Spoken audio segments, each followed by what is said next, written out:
Watch this video. He's not talking about husband not taking care of their wives. The next time your wife tells you this scripture, tell her she does not know the Bible. Let me explain a misconception about money and gender role with this scripture. 1 Timothy 5 verse 8. A lot of women quote the scripture. But if anyone does not provide for his own, especially of his household, he has denied the faith and is what than what?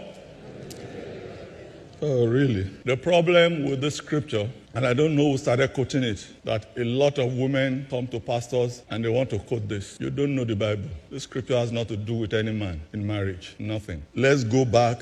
1 Timothy from chapter 5 from verse 3. It says, give proper recognition to those widows who are really in need. Paul is talking about widows. He now goes on. But if a widow has children or grandchildren, these children should learn first of all to put their religion into practice by caring for their own family, and so repaying their parents and grandparents, for this is pleasing to God. He said, the widow who is really in need and left all alone puts her hope in God and continues night and day to pray and ask God for help. Most of the time what he's saying is about a widow who is in need are widows, because you will get to it, ages 60 and above, who don't have any help and they are not working. He said that their hope is in God, and that is why Paul was saying that their children and their grandchildren should take care of them. Let's go on. He said, but the widow who lives for pleasure is dead even while she lives. Why?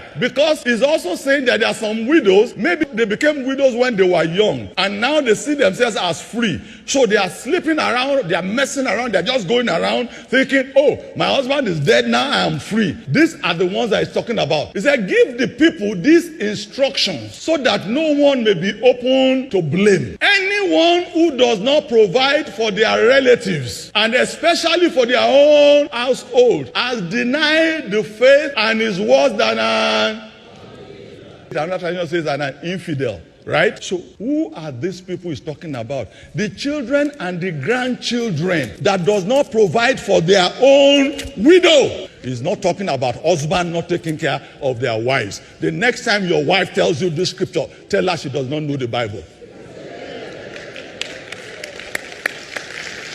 For a man that does not want to do anything, you might think this is your pass. Everything has to be balanced. The Bible does not excuse you from doing what is right to your family.